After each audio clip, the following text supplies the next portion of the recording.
Are you a gen carnivore? Or was that just something you said? A what? You said, you said to that guy, I'm a carnivore. Is that gen, or is you just winding him up? What, genuine? Yeah. No, I'm carnivore. It's pretty awesome.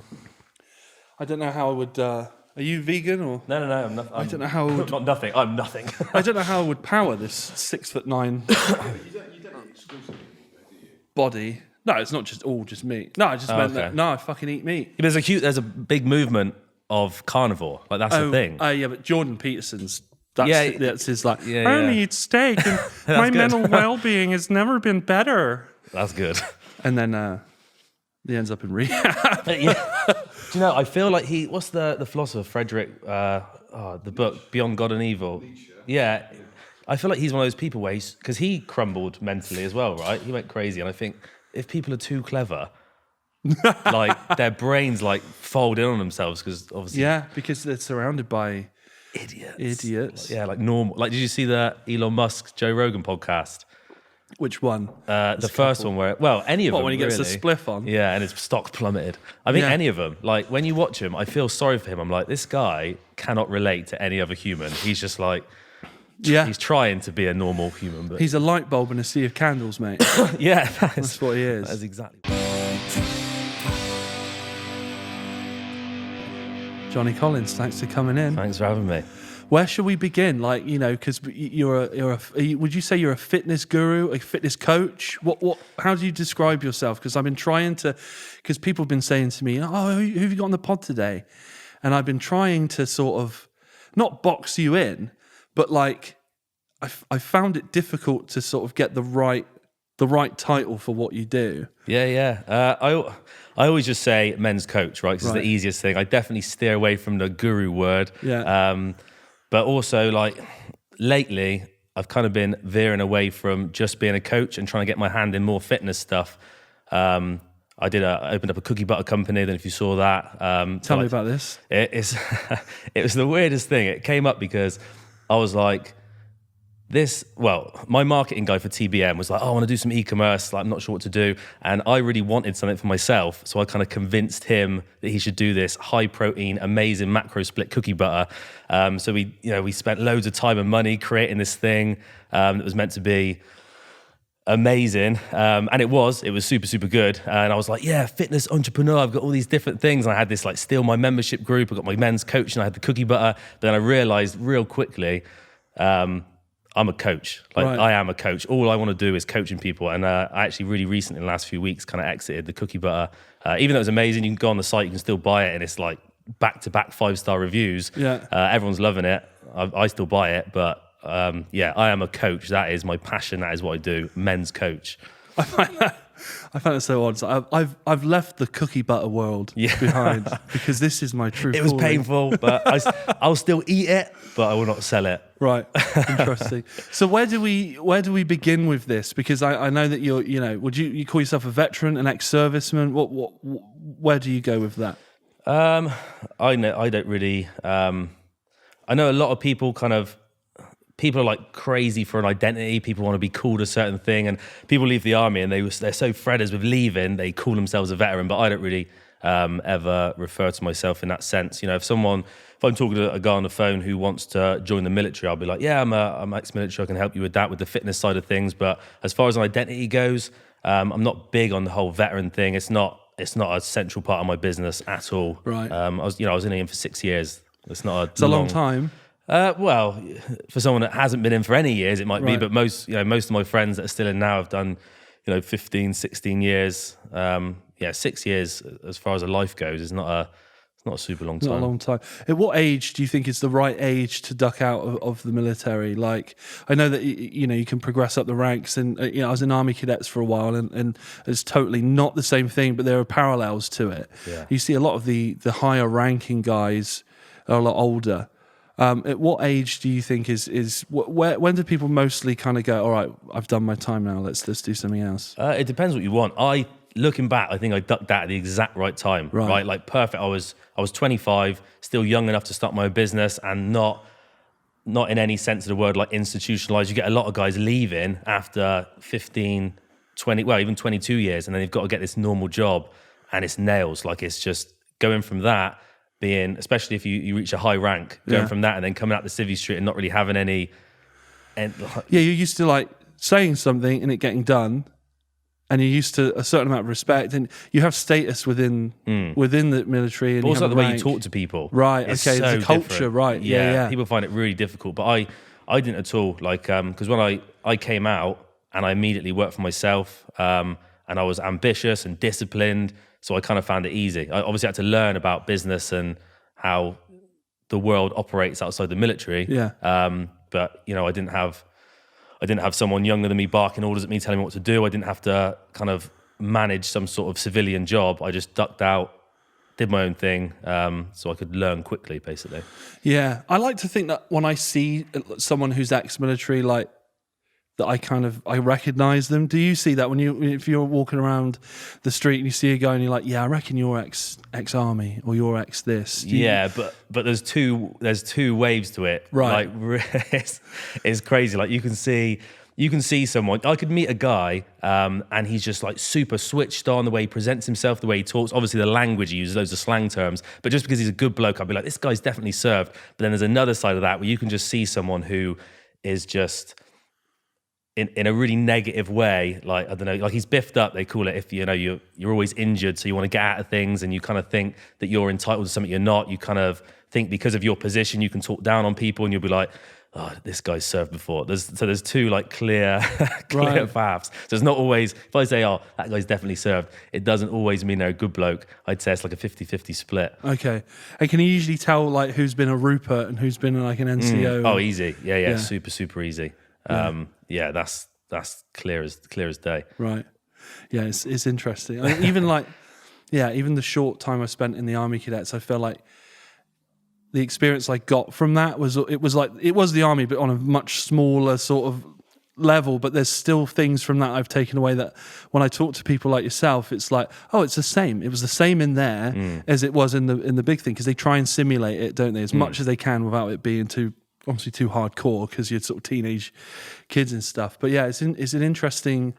The military is a world in itself, isn't it? Definitely. But then there's loads of parallels between people think the military is this like super different thing, but the more that I've got friends that have come out and gone into like the corporate world, for example, they'll be like, dude, it's exactly the same. Like Right. if it's a high stress job with a close knit where you all depend on each other and you kind of work around the clock and it's high pressure environments, it's the same thing. You got some people that you can tell have like got in there because they want the power and the positions, and they came from maybe money, like a different sort of family, just like the officers might have. Yeah. You can see the guys that kind of worked harder to get up there. There's the same sort of dynamics between people.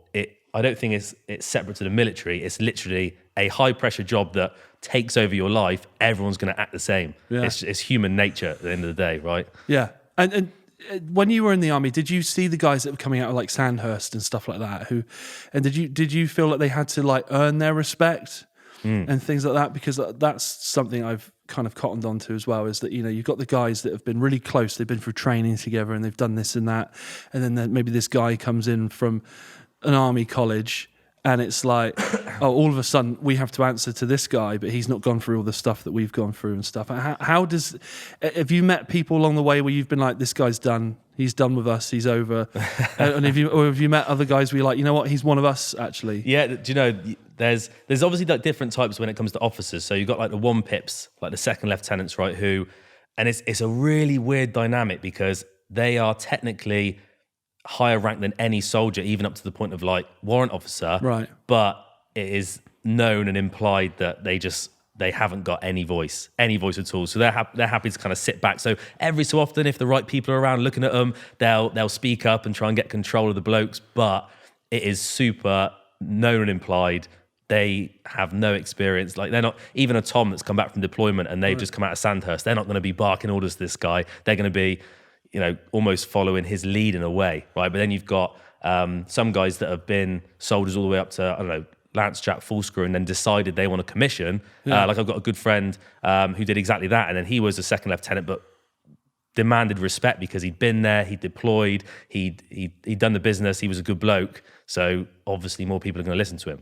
So when the shit hits the fan, that's the guy you want to be under. Yeah, it's definitely, I mean, if the shit hits the fan, it's not going to be a second lieutenant calling the shots. He'll be looking to the stripey, the sergeant, like, what do I do? You know, he's not going to be like, right guys, here's the crack. It wouldn't happen.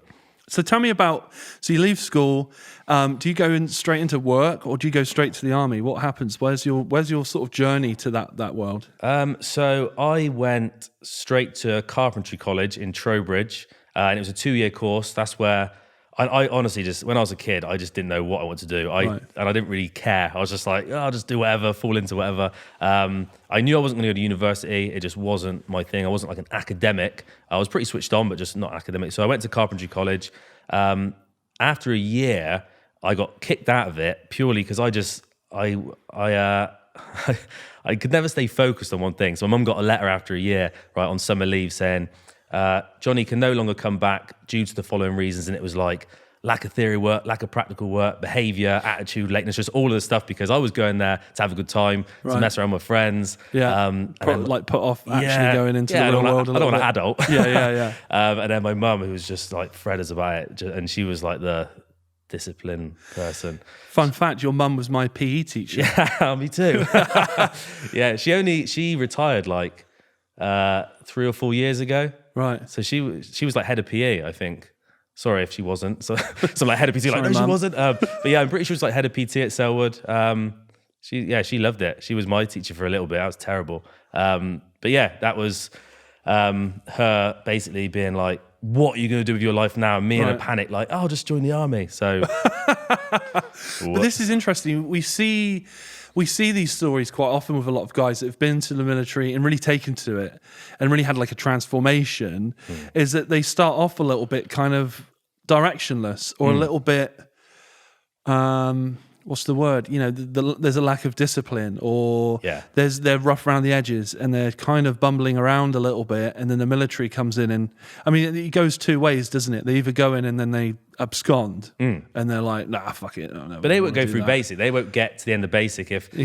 Almost all blokes in the military, they're either quite a small percentage who are like, yeah, I always knew I wanted to be in the army, and those guys are so boring. Right. They're just like, the guys are like, I always want to be in the army. They're just so like rigid. In fact, I got a good friend, I haven't spoken to him in a while, but he's still in, I think, Jono. And he was just one of those that's like thrived off like the boring stuff, like bulling his boots and ironing. He just loved it. He was always wanted to be it. But then you got a lot of guys who were just like, yeah, I didn't, everyone thought I'd fail because I don't respond well to authority. I wasn't very disciplined. And they come in the army and there's some good bloke telling them what to do, and they respond to it because it's expelling this pent-up energy that they've got, these pent-up passion for something they've got, and now they can get weight on their back and go tab and get on a range and shoot, and even simple stuff like getting a grip of their kit and like cleaning their room, they finally got a bit of structure, then they thrive, and they're some of the best guys that you'll meet. And you think those guys are kind of, because they're in a group environment and they're looking left and right and they're seeing,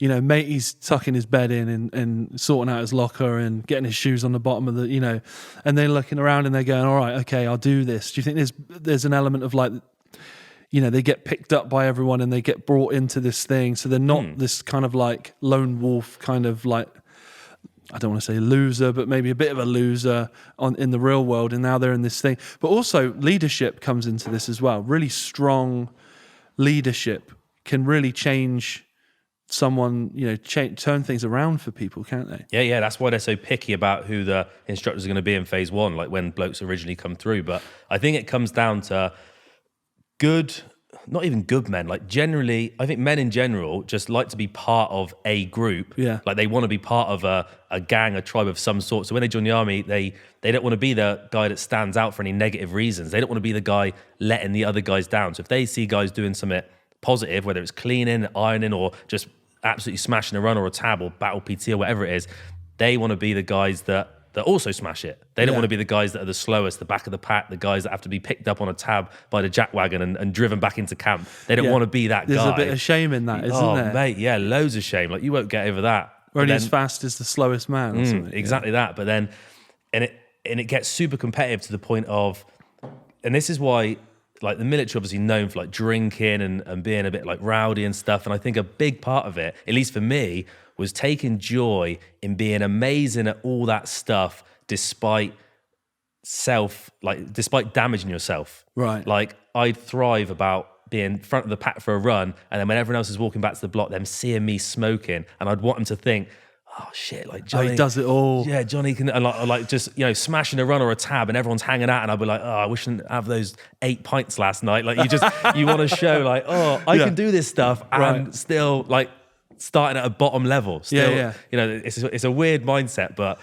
That sounds like a special forces thing. Like you want to be in that squad that's like the elites, right? And you want to, when you're on exercise, or you're at a base somewhere, and I guess special forces come in. I guess some of the other guys kind of get a bit like, the SAS are here or whatever. You know what I mean? The paras aren't special forces, are they? No. But like there's different levels of prestige, isn't there? From regiments, and I think there's probably what you're saying. There's a little bit of that in there when you kind of want to be like, they're here. Definitely. Well, there'll be like a group in any regiment who are just like the good blokes, the guys who take phys seriously, but they will be the guys who are the first out on the piss, right? But they'll be the guys that have their kit packed correctly. They'll be the guys that thrive on exercise. They'll be the guys that when the list is coming out for like positions, most people when they deploy will be together as a regiment, like infantry units, but as a medic, we got put in different places. So when the all back comes out and it's saying where people are going to be going, you know where the good blokes are going to be. They're going to be at the front, and you want to be part of that team. You want to be in that group.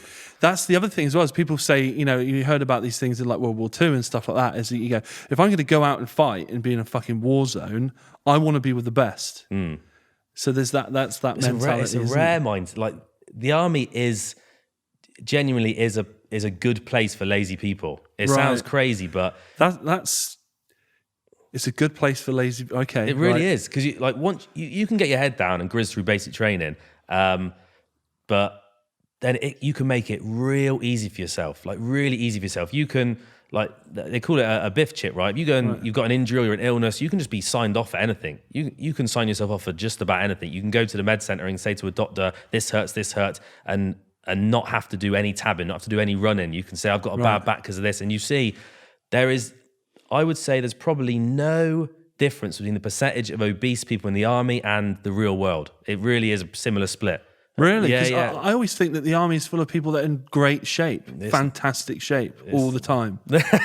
Because you're made to do it. But the good blokes are. The good blokes are. And because for the good blokes, there's a real shame in being biffed up. A real shame in it. I got pins put through my wrist. And the doctor took me off like weapon handling for a few weeks, and I was you don't want that. Just embarrassing, just super, super embarrassing. Like, and there's a kind of like running joke about people with laminated biff chicks. If they laminate it, basically means they've had it for such a long time.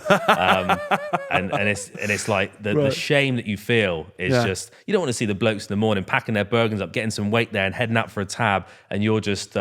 And you're there with your biff chit, stood there in your PT shorts because you're going to do a little bit of walking on the treadmill. You just feel like a fucking loser. But some people thrive off it. Lazy people are like, I get paid the same as you. I'm fine to do this. Yeah. And they're the people that, they're never going to thrive, and they're happy with it. And they're not the ones you want in your squad. They will never scrap on the front. They would never.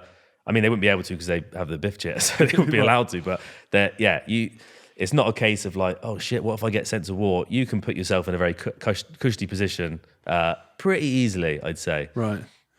Interesting. So which regiment did you go in? So I was a medic. I was RAMC. Okay. Yeah. That's intense. So I've heard some stuff about, and you said earlier when we were chatting outside, you said you were deployed to Afghan.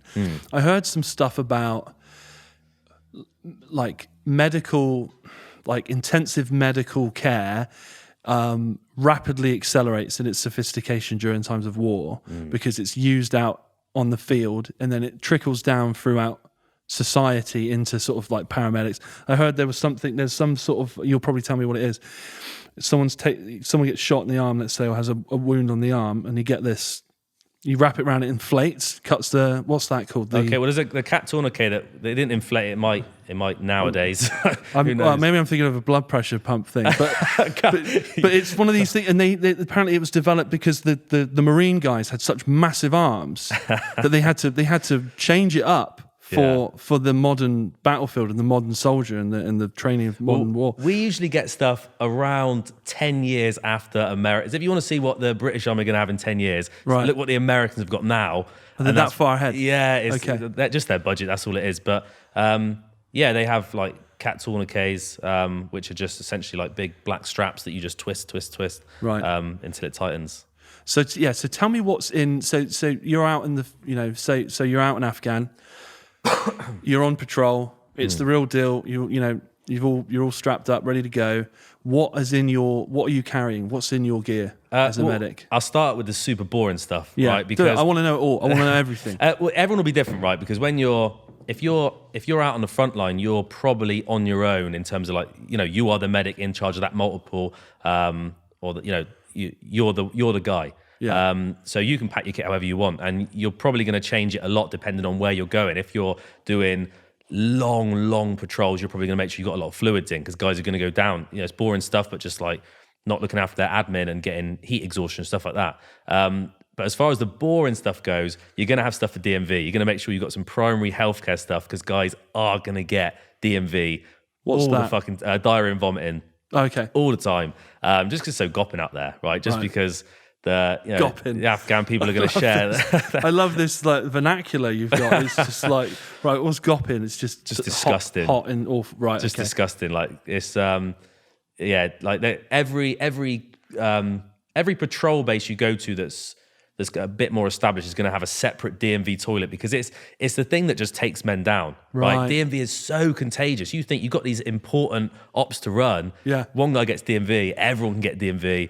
And you are just instantly unoperational. You literally can't do anything. So they take DMV super seriously. So we just got like basic meds for DMV, and then just advertise, like just instructing the guys on their admin. Hey, if you've got DMV, don't lick each other. If you've got DMV, don't share spoons when you're having like rat packs. Just be smart. Like go sit over there on your own. Don't share cigarettes. All this sort of stuff. Because it's the biggest thing, like DMV.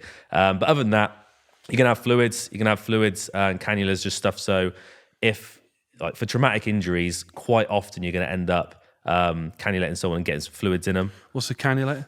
So when they give you fluids in the hospital. Right? Oh, it's like an IV. Like an IV, yeah, exactly that. So on the drip, I think they call it.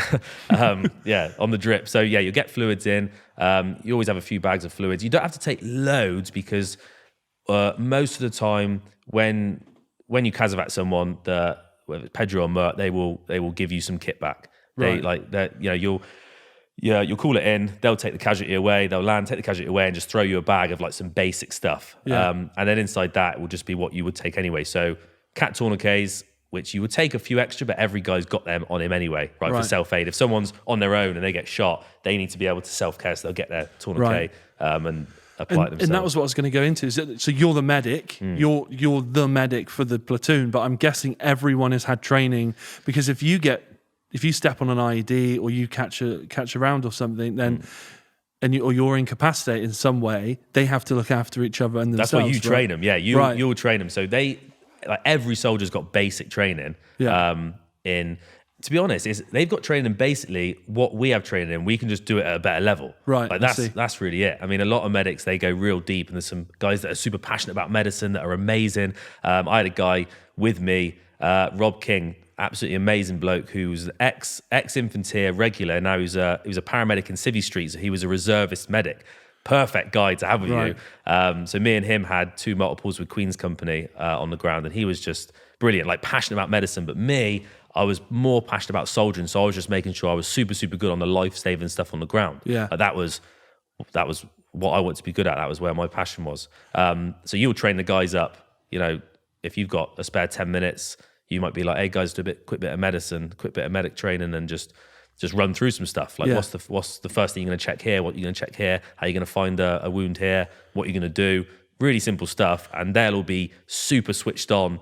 They're not going to be like, "Oh, fuck, it's super boring." They'll be so switched on, because this is the stuff that's going to save their life and their muckers that they want to be there for, right? Yeah. So they'll pay a lot of attention to it.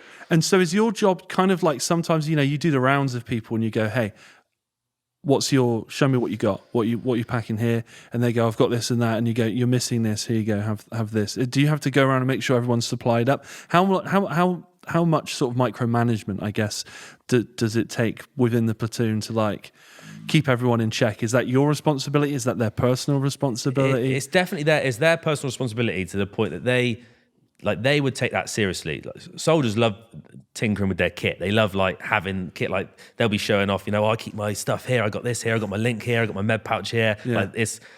I don't know. Oh, mine's on this side because if I'm you wear your mags there. I do them here in case I have to get in prone position. You're just like, that's incorrect because of this. Like blokes love it, so they'll generally be squared away. But if a guy's had to use some of his kit, then he can talk to me about it, and I'll usually just say to the striper like, hey, we need to, or the 2IC, I'll be like, hey, when you put a call in, we need more of this. But it's not done on like a case-by-case basis in terms of, right, I need 3 FFDs, I need 2 more tourniquets. If we've had a few big casualties, he'll just put a call in to get a shitload more. And then dropped off at the compound or the PB, and I'll kind of divvy it out. Yeah. Okay. And how much sort of did you find that you'd have a bit more respect because you were the medic and they knew that you were the guy in their, in a bleak spot. They want to see, when you arrive to them, they're going to be like, oh, thank fuck, Johnny's here. Well, I mean, everyone's got super important jobs. They wouldn't be there. So I mean, the Terps, you get a hell of a lot of respect from the interpreters. Right. They literally think you're a wizard. Yeah. Like if they're dueling into the village and the guy's like, oh, I've got some bucks here, you can get me some smokes. And then I'm like, oh, get me some smokes. And he's like, no, I'll get yours, doctor. I'm like, so you get, that's what I mean. You get that kind of that extra kind of like, like when we were out on exercise and stuff, and we'd look in our rat packs and whatever, it would be like burgers and beans would be the one, right? Sausage and beans. Yeah. People go, hey Johnny, do you want my sausage and beans? No, that would never happen. No, absolutely not. But some of the interpreters and the locals that were in the compound, or some like the A&A guys, they'd be on like Ramadan, and then so they'd be about 7 o'clock cooking up, and they'd come to me and just give me food. Like I'm not a doctor, obviously. I'm like not even any civilian qualifications, but to them, I'm like magician. I'm going to save their life because they're obviously coming out on the ground with us. So they'd always come to me with a bit of foot bread or some rice or something, and just be like, "Eat up, doc," and I'm like, "Sweet, yeah, I'll take it. I'll take all that stuff." So, if you don't mind talking a bit about Afghan, I'd like to go there because we've never had anyone talk about this stuff on the pod just yet. So, tell me about when you got the news for deployment. When was that? How old were you? I don't remember when I got the news because it's not like a snap like we're going. Like, oh, okay. When I joined the army in 2010, it was Afghan was going on. They all through basic training. It was like you are going to Afghan. Right. Like you are. If you're here, you're joining the army. You will go to Afghan. That's it. Expect that. Yeah, like you will be going, and then it's all on a rotation. So when my unit were going, you know when it's coming ahead of time. And when I went, I was a class 2 at the time, so I was put on the ORBAT. What's that? The list of the jobs that you're going to be doing out there. And I'd been to Kenya before and I had a little bit of experience, but nothing, like never like obviously a deployment like Afghan. So when I saw what I was going to be doing, all the class 2s were in real echelon roles, like at the med center, not frontline, not scrapping. And we were all a bit threaders with that, like especially the real good blokes. We were like, we want to get out there. But as soon as we got there, that all just changed completely. Right. Like I think they had to put you in those positions, but as soon as we got out there, they were just like, we're far more reactive now. Yeah, like we'll put people where they should be. Like we need to put the blokes that can carry weight and scrap and have quick trauma skills on the ground. Like we need to put them on the ground where they're going to be most valuable. So when I was going, as far as I was concerned, I was like, oh, fuck's sake, I'm going to be like at the med center or on the ambulances picking up casualties that get dropped into Bastion and stuff. So you felt they were a bit more like a desk job equivalent of... Exactly that, right, yeah. But I knew that I was out there for like 7 months. I knew that it would stretch into that, but they put you in different positions. But then when I got out there, that obviously quickly changed. And I was 21 when I went out there. That's young. Yeah. So were you nervous, or were you like? Because I know there's a lot of guys. There's that old story about this, or maybe it was just a fictional film. But there's a sniper who trained,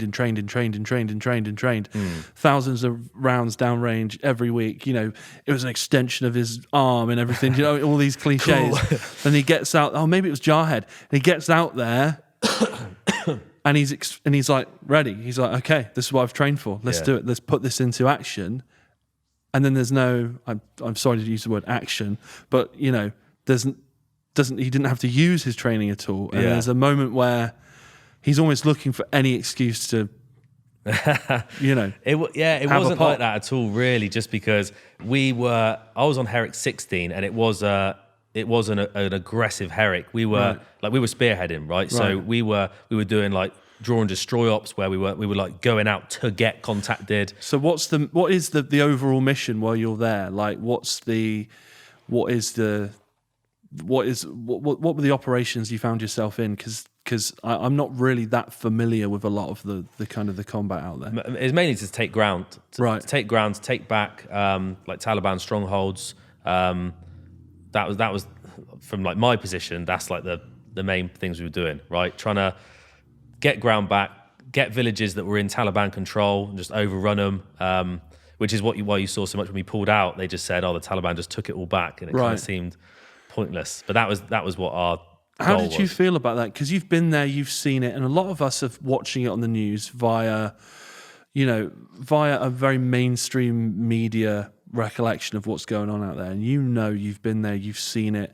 The Taliban are probably awful people. They do awful things. Yeah, these are weird And stuff. how did you feel when you've come back? And did you feel like maybe it was all a bit in vain? Or No, I would never. I know loads of guys did, Right. but that's not me. I wasn't a political guy. I didn't. It sounds really. What's the word? It sounds like I'm being real blasé about it, but I wasn't. I was just, that was my job. I was just like, it was a job, and then I came Yeah. back, and I remember reading about the positions that have been taken back over by the Taliban, and blokes were threaders about it, like they would. That's terrible. So and so died for this, and we were doing this. But I just, to me, like we did the business when we were there. Yeah. I'm not gonna be emotionally attached to what happens when I'm gone. Yeah. It just wasn't me. It's not like I tried not to be. I just wasn't. I just didn't really. So that's a very professional outlook, isn't it? It's professional I soldiering. guess. Is that you were paid and trained to go and do this certain thing. You went out there, you executed it to the best of your ability, Yeah. and then once you. I mean, there's still really professional, epic soldiers who are a little bit crushed by it, but I'm just, I don't get emotionally tied into anything really. Right. It's just not. It's just, I just don't have that thing. So what does it look like? You're going to take some, like as you said, you're going to take some ground. So you've got a village that's occupied by the Taliban. What does that look like? So how do you prepare for that? What kind of defenses are you coming up against? What's the situation there? How does that kind of? And then I guess they're all different. Super, super different. Like Yeah. the majority of my time was spent in the green zone, Right. where we'd land somewhere, we'd tab it out, get to a compound, pay the family a bit of cash to take over their compound. We'd set up, so we'd be in the middle of Taliban territory, right? We'd be in the Right. middle, just in a little mud compound in the middle of it, and then we'd have different. We might be on a 2-week op, right? And we'd be on different things for each one. So maybe one was draw or destroy, where our job was to just go out, get engagement from the Taliban so they could see from the sky their position. So that was, just like bait. That was Right. that's like a job. Other ones might be a little bit different. Might be like the plan is to take over a compound, right? That's been Right. overrun by Taliban, and we need that position. And that's a little bit more. Well, it starts off more aggressive, and you're on the offensive. Other times it might just be. I've spent time with ops company, we might get on 30 minutes notice to move because we've just heard that Taliban are putting ladders over the walls at one of our bases nearby, so we need to be ready to go, and it's just going to be a scrap. Right. It could be so many different things. There's so many fastballs. Right. And when you say scrap, it makes it sound like, fisticuffs behind a bike shed after school. Tell me about when you say we're going to have a scrap. What can you expect from that? That's a gunfight, or Yeah. like what you're calling in No, go. airstrikes? I think what's the general Firefight. Yeah, Right. it'll be a firefight, and that could take loads of different forms, right? That Right. could be totally surrounded and like a 360 type thing. It could be real old school. I had a couple of guys, and I never had to. This never happened with me, but some guys had to fix bayonets purely because they were getting that close. Right. But yeah, and I mean that's if you got to fix bayonets, you're having a super bad day. Right. Like if we fixed bayonets, it was a precaution, but we never had to move forward with it. But yeah, when I say scrap, I just mean just a basic firefight. You are shooting at them, and they are shooting back at you. And do they usually go on? Do they usually go on to a point where they eventually kind of retreat and piss off, or is it just you just completely wipe them out? No, both. Sometimes we'll bug out, sometimes they'll bug out. It's as you'd imagine. It's just like a normal scrap at the pub. It might finish real badly with everyone just wiping each other out. Yeah. It might end up with someone running away or the other guy running away, right? Or bugging out, not running away. Yeah. It could, and you just gotta, you might have a plan going in there, but they say no plan survives a contact, right? So whatever the right decision is, if we get in a scrap, right, and we can get into our compound, it's safe, and we've kind of done our mission anyway, and there's no need for this firefight, it's not benefiting us, then we might just peel out. It's just an extra risk. Yeah, we might just peel out and get back to the Right. safety of the compound. And you ever been in a situation where an order's come in, and we're gonna go, we're bugging out, and you're like, no, like obviously you're gonna follow your orders, but don't wanna. the consensus among the men is like, no, we've been here this long doing this, we need to stay here, and then you kind of go, you kind of go because you have to, but you think, no, we've got this one, we've got this. Not so much just because you don't know what they've heard on the net. When the orders Right. come down, you don't know what's going on. Like we had the total opposite where we Right. wanted to go. Yeah. And in fact, a journalist came out for this one. Yeah. There was a journalist that was he was an ex-guardsman, but now he's a journalist for like BBC or Channel 4 or something. And he came out with us just on this one op. And this one op was nothing much happened, but it was on Channel 4 News. And I don't think they said this on the news story, but essentially the RAF refused to pick us up after the 2 weeks. And we were running out of rations, like we had no rations left. But they were just like, it's too kinetic, it's too dangerous, we can't pick you up right now. And we're just like, well, we're running out of rounds, we're running out of like rations packs, like we need to be picked up. And it ended up dragging on for 3 days. So the blokes are hungry, stressed out, like we're Morale's super vulnerable. down. Yeah. Right. But then eventually the army actually came and picked us up on track vehicles, they ended up taking us back to an American base. And then we ended up moving on to where we were actually like mainly operating from. Okay. So that was the total opposite. Stressful. Stressful. And talking of stressful, like you said, he's an ex-guardsman, so he knows the deal. But if someone says to you, we've got matey from Channel 4 with his bloody blue press helmet and his flak jacket and he's bumming around with us today, do you ever feel like, nah, fuck off, we've got shit to do without this Wally knocking around with us, like potentially sort of getting himself into trouble or getting us into harm's way? Maybe, but like if we wouldn't have took him, right? If wouldn't have took him on like a strike up, you wouldn't have took him to to I don't know, like run over a compound. I mean, he got in contact with us, and you can see it on the Channel 4 clip. Like he gets in contact, he's taking rounds. He was in the business, but Right. he's not going to go on anything that's super important. Right, you take him on sort of a low risk. Yeah, and he'd have been briefed up like what to do, like basically, because if we're in a line, he's just a man in the line. You hear a round, just hit the deck and follow the person in front. It would just happen to be me. Yeah, just do what the person in front of you does. Right. 'Cause it's not. You all got PRRs on. You're talking to each other. He's got a radio. You can tell him what to do, and I'm not going to tell him. But whoever's in charge is going to say, "Hey, dude, stay there. Hey, dude, move." Right. So what did you learn in Afghan that you've now applied to the business world? Because let's move this out of service and into what you're up to now. I guess once you've been to those levels of adrenaline and stress and the training's kicked in and you've come through it, you've kept a clear head, you've done everything you need to do. I guess it would probably be naive of me to say that once you hit the business world, nothing can faze you, because I'm sure there's so many obstacles and challenges. But do you feel like maybe that experience of combat has definitely set you in a good stead to deal with the unpredictability of, and you're relying on yourself as well, aren't you, in what you do? Yeah, definitely. There's things that are going to tie in. Like the biggest thing that specifically I took from Afghan, right, rather than like the whole military career, rather than how I grew up, rather than anything else, like specifically Afghan, I'd say is simplicity, right? The simplicity of your lifestyle, because when you're out there, it's I was going to say relaxing, but obviously not. But like mentally, it doesn't feel the same sort of stress as when you're at home and you've got bills coming in and there's loads of social situations and relationship stuff. Like you've got none of that. Like it's simple. You know what you're doing. You've got everything you own is there in your day sack, in your Bergen. Like it's just a simple existence, like really, really simple. And it's good for the head. It's really good for the head. So I try and like carry that over. It's why I'm constantly throwing things away, keeping the house uncluttered, keeping it clean and tidy, knowing where everything is. Like that simplicity, I think it's where everyone goes wrong. If I speak to a guy that I'm coaching and he's like, I'm so stressed out all the time, I've got this and that, I'll run through his daily routine with him, and then I'll tell him to send me a photo of his office where he works, where he gets stuff done. And if it's a mess, I'll be like, dude, that's the fucking problem. Right. Look at, like, your environment's going to shape you. And in Afghan, your environment is, clear missions and simplicity. Yeah. Carry that over and just, get rid of stuff you don't need. Ignore stuff that's not important to you. Stop doing stuff that doesn't align with your passion or purpose or main vision. Live simpler. Such a powerful way to live mentally, and that's the biggest thing without a doubt. Yeah, I saw this thing with the old. Have you ever heard of Howard Stern?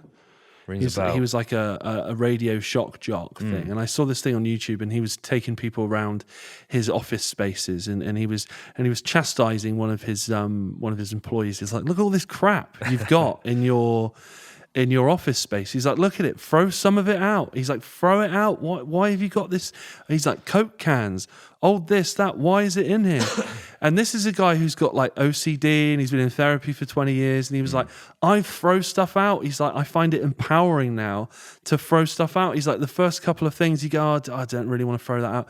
He's like, just do it. Once you've done it, you go, you know what? I don't need that now. Yes. I don't need that now. Do I really? I found that myself. I'm like, do I really need to keep this thing? It's or hard that thing? sometimes to let go of it. But yeah. And once you let go of one and another, the other one that you may not have let go, if that was the first thing you've contemplated throwing away, you go, yeah, no, I can throw that away. And yeah, that's a very interesting thing. I think there's something powerful about being able to, like, because it's a mental exercise, isn't it? Just letting go. It can be clutter. A little, like, it's messed up a few times. Right. Like my missus will tell you, right? Like the amount of important stuff that she needs that I've binned is there's a real long list of it, right? In fact, today I was clearing out the dresser and she just said, anything you're going to bin, put it on the table, let me check it. We moved house and we need certain bits of paperwork, and I've just binned them. I'm like, if I haven't used it and I don't need it, I'll just bin it. I'll just get rid of it. She bought her sister a coat for Christmas. We don't know where that coat was, and I'm sure I binned it, right? Because it would have been lying around the kitchen. I'd be like, that's not my coat. I don't recognize it. It's none of my friends. In the bin it goes. Like, I am relentless with my environment to like a super high level. So don't throw away important documents. Yeah. That is a real lick to get around when you're moving house. So I've been enjoying your Instagram content the last few weeks. I like the way that you address the camera and you do your like check-ins and stuff. In fact, I think it was yesterday you were like, this is a different t-shirt.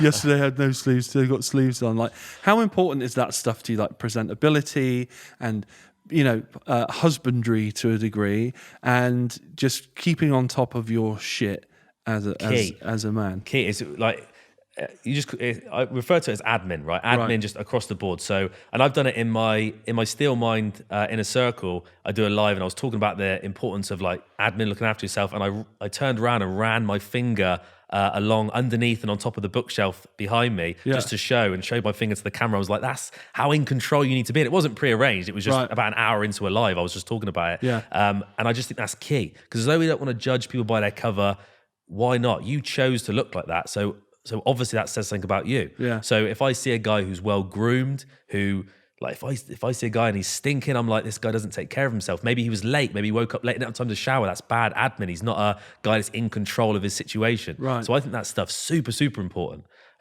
Which is why, like I said, I realized I was wearing a sleeveless version of that top because I've got about 7 of them. Yeah. I cut my sleeves off. And I just realized I've got a hole in my trousers as well. I hadn't noticed. My eyes what does that say about me? What does that say about me? Yeah, I find all that stuff very interesting. Tell me about what was that you called? The Steel what? The Steel Mind. Yeah. So tell me about it. It's the brainchild of Jim Stott, the Magic Marine. I don't know if you saw it. He was on Britain's Got Talent. Really talented magician, amazing guy. I've been good friends with him for about 12 years. And he's got a large following. Mainly came from Britain's Got Talent, obviously being on the show and doing his Daredevil stuff. And he wanted help, basically like running his own business in the fitness or mindset space. So I just said, sure, I'll give you a hand. But then he quickly changed that to, hey, why don't we do something together? And our passion, both of us, when we get together, we will speak in length for hours and hours and hours about mindset stuff. Like it's a passion of both of us. So I was like, well, why don't we just set up a little membership group? I can't commit loads of time to something because I've got TBM I'm running at the time. I was in the cookie butter biz. I got some other things going on. So I was like, I can't do loads of time. What if we just do a membership site, for people that are highly driven, just want to optimize themselves. So yeah, we set it up together. We still run it together now. I've took quite a big step back from it. But it's a lot of fun. We've got an amazing team, people that just are a part of our inner circle. We do lives, probably like 4 or 5 lives a week. They have accountability reports to fill in just to keep them on top of stuff. I did see some of this. I saw you set up a screenshot. Sorry, you posted a screenshot of something, and there was like a questionnaire. It was like, have you trained today? Or run me through it, because one of them is like, did you do this? No. If not, why? And that, I think, is the accountability bit that you're talking about, isn't it? Yeah. Well, that's a report from TBM, because my guys on TBM, I run TBM. How it sets up is it's a 3-month coaching course, right? So instead of the normal PT stuff where you're just charging them a couple of hundred every month forever, and they kind of teach you this when you do your PT course, keep people reliant on you. But I just thought that is a terrible way to run things. Like I want to change lives. I want to empower people. So I was like, I'm just going to charge more, but I'm going to teach them everything they need to know, so they know more even than most PTs. I'm going to teach them exactly what to do over 3 months. So they come on a 3-month course, and every single weekend they get sent an accountability report, which basically says the days you hit your diet. They got to tick off Monday, Tuesday, Wednesday. And if I see a little unchecked box, I'm calling them. I'm like, what's going on? Right. And it will say, did you hit every session? Yes or no? If no, because I don't want to know how many sessions they hit. Missing 2 is the same as missing 1. I want to see that you've hit every single session and shown some discipline to it. So it says, if no, why not? Yeah. And most guys, this actually happens a lot. If guys do miss a session, they will write in that box, blah, blah, blah, blah, blah. And then they'll be like, this is kind of sounding like an excuse. Won't happen again, or something like that. And they'll realize, because if you make them write it, they'll say stuff like, oh, the thing is I had this and this and this. And then they realize themselves, oh shit, I'm literally just making excuses up. Right. And I say the same thing. So they're holding themselves accountable. Big time. Yeah, they're all amazing guys. I mean, to get onto the team, you have to be a good bloke anyway. I don't let anyone just sign up. They have to get on the phone with me. We have to talk for at least like half an hour. More guys get turned away than come on board. Right. Mainly because we've got a Facebook group for the guys. I can't let any guys in that have a negative, if a guy's got a negative mindset because he's struggling, I desperately want him on the team. But it's like that. It goes back to that platoon type mentality. You don't want the biffed up guys or whatever. You don't want no biffed up guys joining your Facebook group. Yeah, the guys will be whinging and putting comments in and like, oh, I can't do this. Oh, this is so hard. We don't want those guys. The guys in that team are killers. They will they're celebrating wins over and over and over. They have a challenge to do 300 reps of one exercise in one sitting for a certain reward, and guys will take pride in showing that they're doing it outside in the rain. Like they're hungry. They're amazing guys. So it's contagious. And have you ever got to a point with someone where you go, you know what, you're paying me, but this isn't working. You're not taking this seriously, and I can't dedicate any more time to you because this is a joke. And have you gone to that point where you're like, I'm going to have to let you go because you're taking up time that I could be spending on someone who's actually going to do this regardless of it's happened once. Yeah. Right. And I remember the guy, and I remember saying to Amrabat, I was like, the craziest thing just happened, because it's expensive. It's a lot of money for guys to invest in themselves, and it's not an ongoing thing. So they can't just decide to stop, and I can't just say, hey, I don't want to work with you anymore. Yeah. But this guy decided that he was super difficult. And the reason was his current situation made it clear to me that the best course of action for him was simply for the first week eating healthy foods. He had a real problem with, and I advertise eating processed food, having a few beers. I think it needs to be sustainable. I eat pizzas at least 3 times a week. Right. I see a lot of naughty food in your stories. Loads of naughty food. But this guy, everyone's different. And this guy, his testosterone levels were shot to shit. He was sleeping terribly. He was highly stressed out. He was almost addicted to not even good processed foods, just like crisps and chocolate bars. Like, get a takeaway. Like, get something good. What's a good processed food for you? Like a Burger King, a KFC, or what? I'll just pizza. Have you had the Rye Bakery pizzas? I haven't yet. No. Just the best thing ever. Right. I used to go to Stony Street, but they've got a little smaller I go there for my cigars, but if I don't want to order it online, and I got a pizza and it's shrunk down a little bit, but I'm still going to go there, support him through because they do taste amazing. But yeah, pizza and stuff. But this guy, he needed to eat healthy foods. I said for 1 week, clean. If you can't kill it or pick it, you don't touch it. That's right. Not at all. Water, you can have coffee, but that's it. And after a week, he was whinging like crazy on the phone, basically about how terrible he felt. And he basically was saying, I really don't think this way of eating works for me. And I'd never get irritated, right? I'm like if I may say so, I'm a real good coach. I know how to talk to people based on how they're talking to me and how they are to get the best out of them. But this guy, I'm like, hey, you're an animal. Like, you are designed to eat certain foods. There is no way, absolutely no way, eating healthy foods is bad for you. You are not like an exception to the rule that you need processed foods to survive. That's not a thing. Yeah. Maybe, you've been eating maybe you're having too many energy drinks and this is a slight caffeine crash. Maybe you're having too much sugar, it's a slight sugar crash. Maybe you're just a bit sad because I've took your quavers away. But it's what I said to him. I'm just like, but you... Yeah. I took your quavers away. Yeah, I'm sorry, but sad. it's for your own good. And it was about a 2-hour phone call, which most of my calls are about 15 minutes. Right. And I basically, at the end of it, and it was basically me. It was a constant pitter patter of me fixing the problem, telling him something, and then him having an excuse. Yeah, exactly that. And at the end of it, I just said, you know what, dude, I'd love for you to reach out to me in the future when you got the headspace for this, but right now, I can't change the process for you. I know what needs to be done for you to get where you want to be. Yeah. If you have a real problem with following, it doesn't matter if you've got the best excuse in the world. If you honestly are saying you cannot eat clean food for a week, which I just think is baffling. Right. Let's talk in the future. It's about breaking a habit, isn't it? Yeah. But yeah, I guess because I think a lot of people will. I mean, there's a culture of everyone wanting stuff with the lowest amount of effort. Oh, big time. And I see it on front of these sort of like gossipy mags and stuff. It's like, oh, do this in 6 days. It's easier. And it's like, no, it's like if you want a result, you have to work for it. And I think there's a lot of people that are looking for the highest gain with they're going for the path of least resistance. Exactly that, yeah. But that's where I always say it's twofold, right? Because it is important to make the process as easy as possible. Right. If that becomes your default, you're having a bad time. So my guys have got to follow 2 rules, right? They make themselves as hard as possible and make the process as easy as possible. So they'll do things like, I say, make sure, if you're in a rush in the morning, make sure breakfast is prepared. Make it easier for you. If you join a gym that's half an hour away, invest in some gym kit and train at home. Like, make the process easier, and that's why I say have family takeaway night, and make it work. I can easily show them how to rip up and build muscle and get in amazing shape, still having takeaways, making the process easier.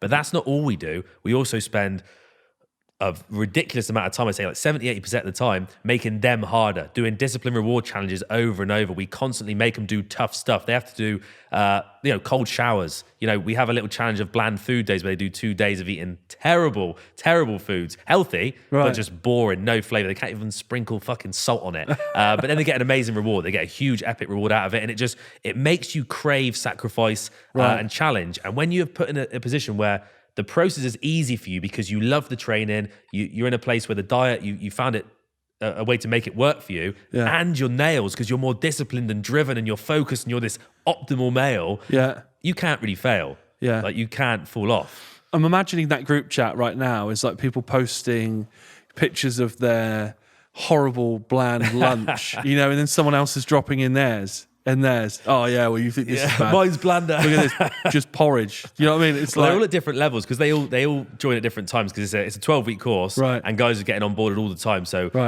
some guys will be on their bland food days, while some guys might be on their so they're getting the burger and chip shoved down their face it's while tough. they're It's See, tough. I was expecting people to be like, oh, this ain't too bad because Terry, he's eating something way worse than me today. Well, the only time that I said, I've got a little course running it was for 5 guys I ran in January. I was basically right, I'm turning 30. I'm going to take 5 guys on an insane physical transformation with me. So they all start at the same time. And we've got our own little private group.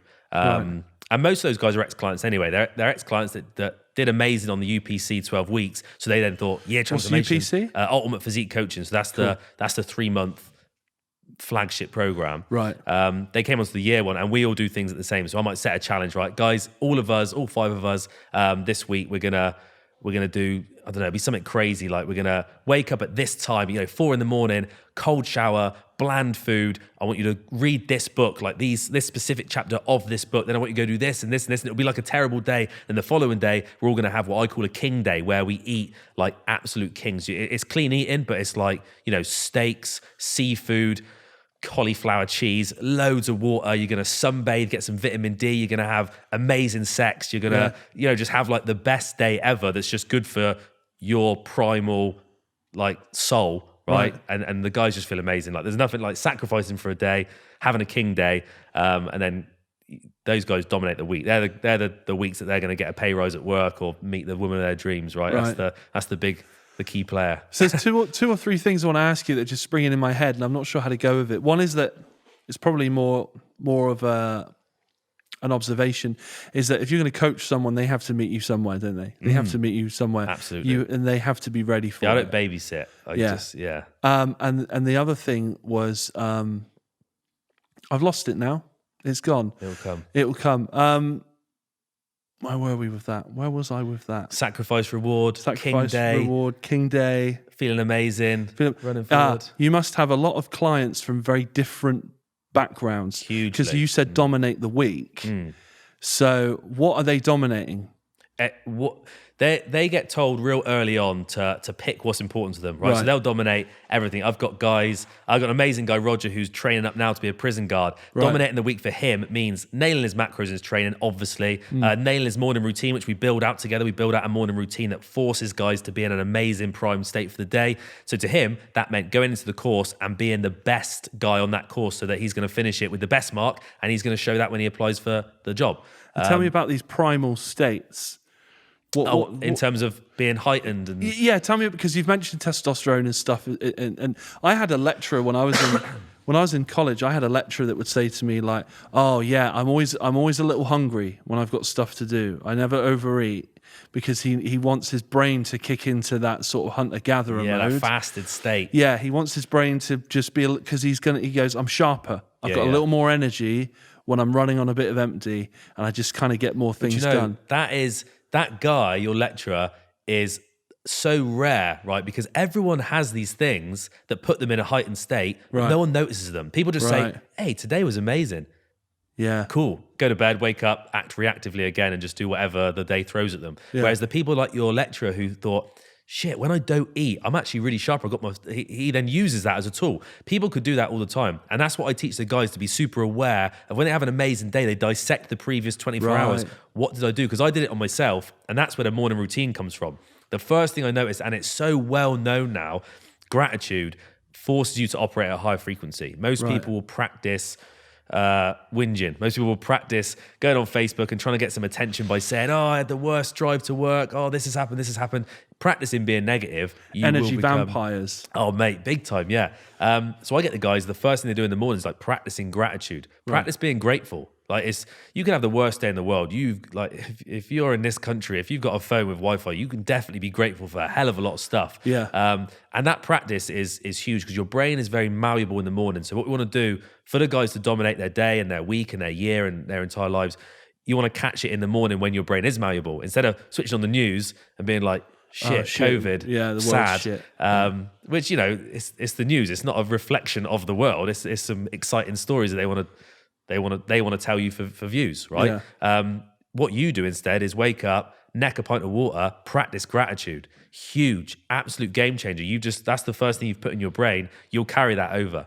So how do you do this? I see some people that write down daily affirmations, and I think that's probably a little different, isn't it? But they're in this. I feel they always come in the same conversation. It's putting stuff in your brain. It's putting stuff you want in your brain. Because writing affirmations is a bit of a lick, right? Like writing every morning. Like I say, you want to do something that takes 5 minutes. Feels a bit cheesy tops. to me, that. Yeah, and it's just long. Like if you're late for work, being like, oh shit, I need to write down these. It's not going to happen.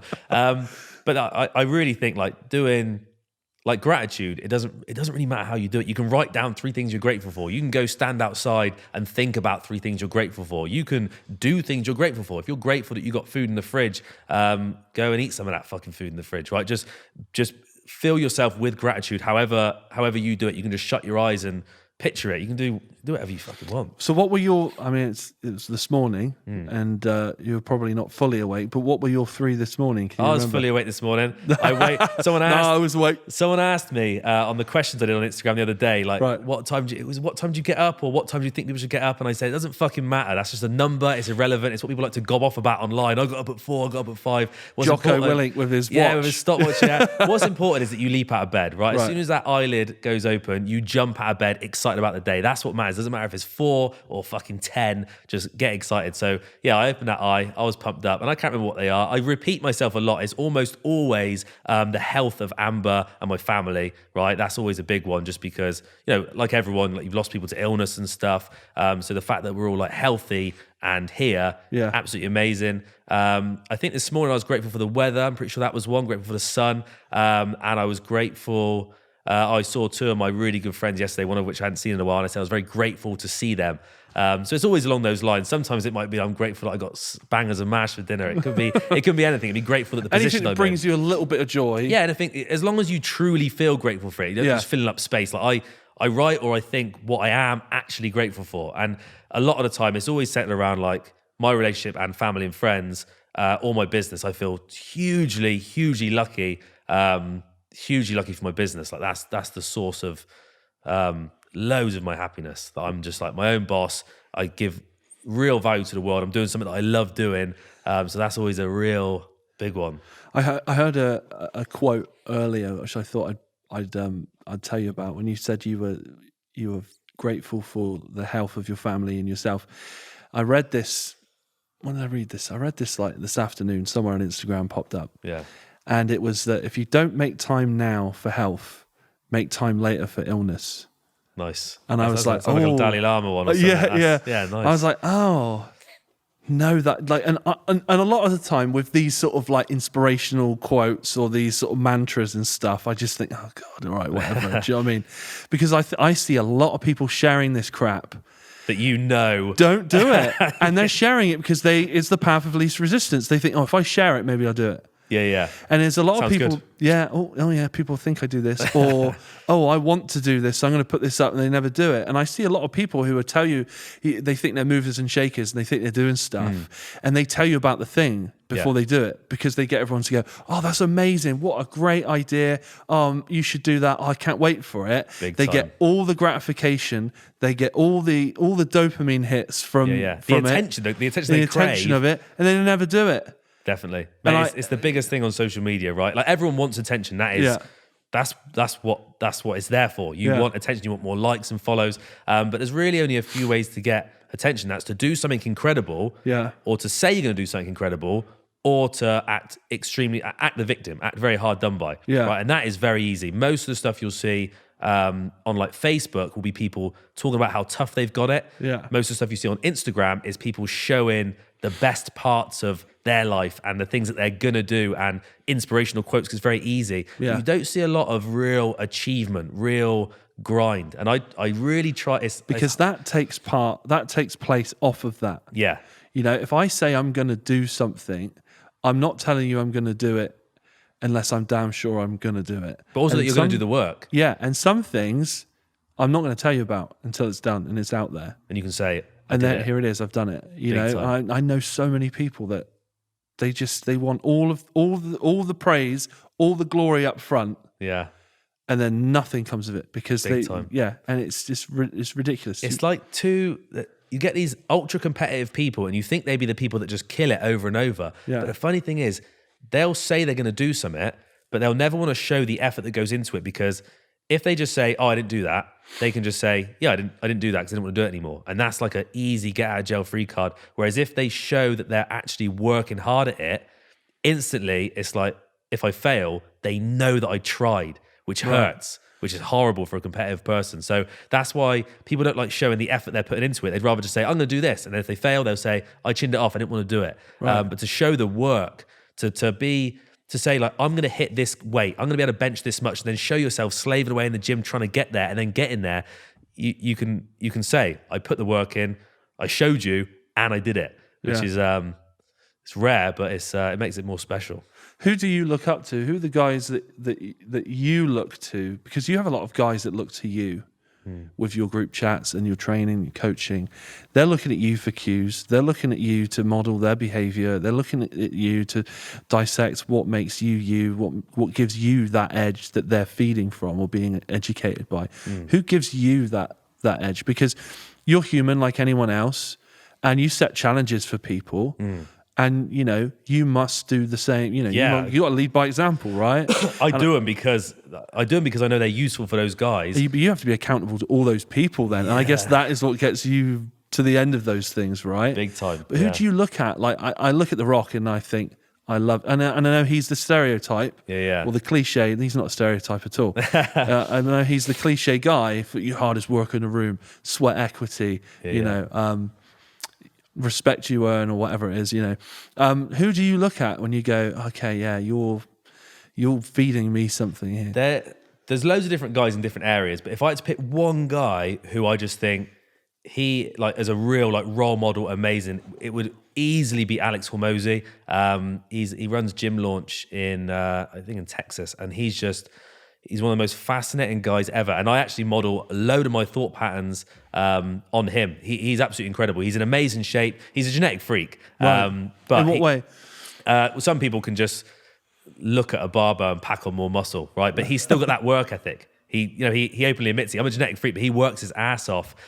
He trains like crazy. He's got an amazing business, and he thinks deeply about everything. And that's one thing I'm trying to do: just think deeply about every single thing, not just following the crowd, doing what everyone else is doing. He dissects it. He's like, right, this is happening. Like, even to the point of, when I said about your lecturer, understanding, oh shit, I operate better when I'm fasting. He does it with everything. He's like, oh, I did this and this happened, therefore I will do more of this. And he's got a podcast called The Game, which is mainly talking about business, but the philosophy behind it and the thought patterns and the mindset is mind blowing. Like, he's just a workhorse, right? Absolute workhorse. Got you don't know if it's a great marriage. He's got what seems like a great marriage.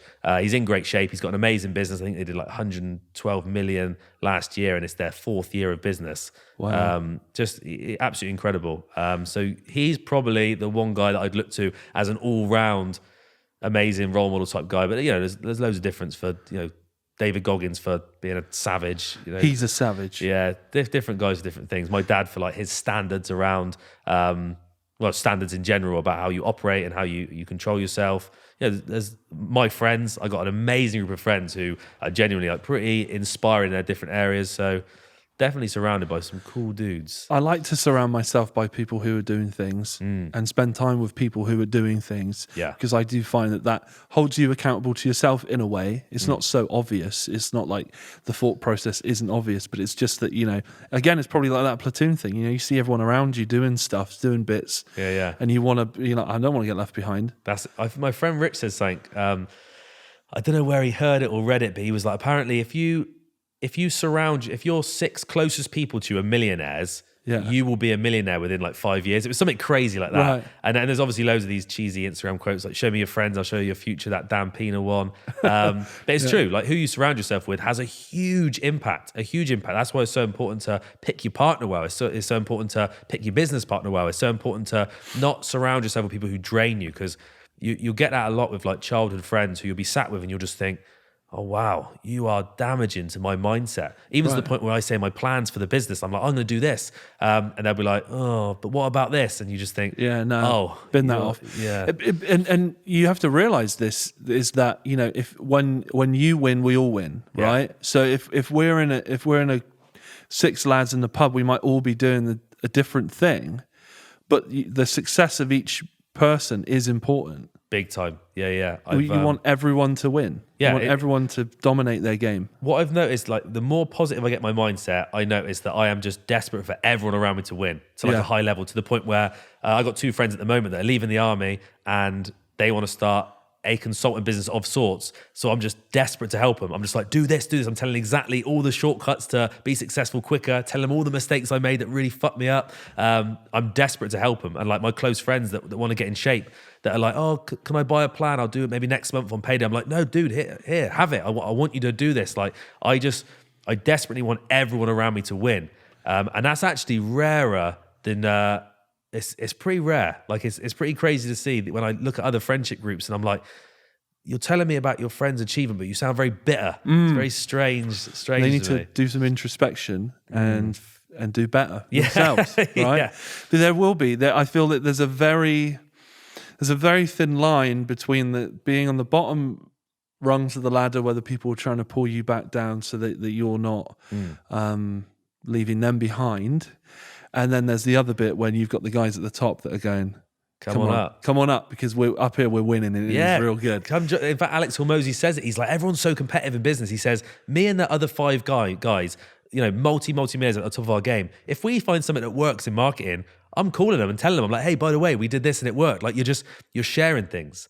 And it's amazing to see. And that's what it needs to be like, right? If I train with, Mike Rutt.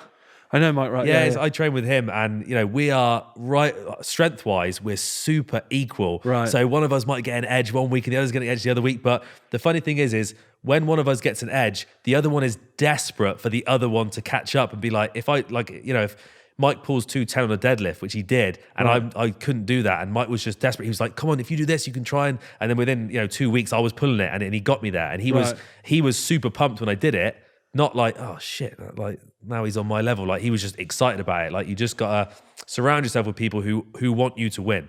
Yeah. And then you can't really lose because you don't want to let them down. Yeah, I love it.